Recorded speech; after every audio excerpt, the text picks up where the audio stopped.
You may have seen my video last week where I talked about the leaks of the Trandoshan and KX series security droid hunters that could very well be coming to Star Wars Hunters pretty soon, and if you haven't then I'll leave a link to that in the description. But today I'm back with even more leaks about two more hunters that could very well be coming very soon, perhaps in the next update for the game. Now I have to give a big shout out to MrPood for finding these leaks, as he sat through some code for probably quite a long time to uncover these things, so you can thank him for this. Like I said, in the last video I spoke about the Trandoshan, who is probably unnamed at the moment, and the KX security droid named KAW5. Today though I'll be discussing the Mandalorian of Aran and the mystery hunter of Diago, who could of course be the Trandoshan, but Diago doesn't sound like a very Trandoshan name to me, so I do have my doubts about that.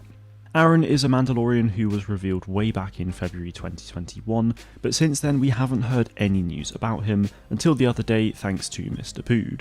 In the code he found this quote saying that Aran has stepped into the arena with criminals and charlatans quaking in fear, knowing that his cleansing flame is coming for them. Given that this line is in the game code, I would assume that he's going to be one of the next hunters added to the game, which hopefully will be fairly soon. This line also could confirm that one of his abilities is a flamethrower, and to be fair we do see that in the cinematic trailer that released in September 2021. In the code there is also evidence of events surrounding Aran, and they do add a little bit of lore to the game, which I think is really cool.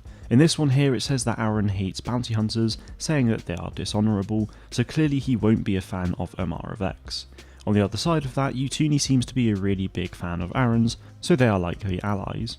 So that's pretty much everything about Aran, but now there's Diago. Whilst we originally knew nothing about Diago besides his name, thanks to this weapon skin for Groz's clubs, we now know that he likely has a sniper for his weapon, which could very well be this weapon that was found in One Speed's leaks last week.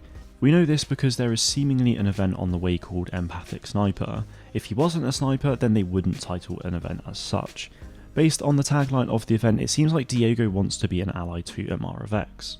Now the biggest thing from this video in my opinion is how we actually go about unlocking Diago. In the code it talks about the arena pass and how you have to unlock first access to Diago via buying the premium access, which thus far has only cost around 400 crystals, which really isn't a lot.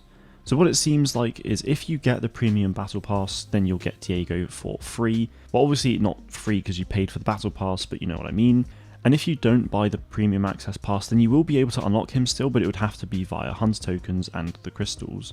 Since the game actually makes you unlock hunters via hunter tokens and crystals anyway, I don't actually really mind them too much putting the hunters in the battle pass as well, because it does make the hunters ultimately cheaper to unlock. I am hoping that when the game fully releases there will be a lot of easier ways to unlock hunters, but for now this seems to be the way to unlock Diago the fastest.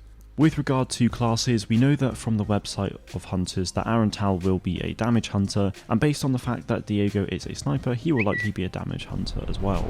Anyway guys, that is all I have for you today. Let me know what you think of these leaks in the comments below, and be sure to share this video with your friends who are also excited for this game. Thank you all very much for watching, and may the force be with you always.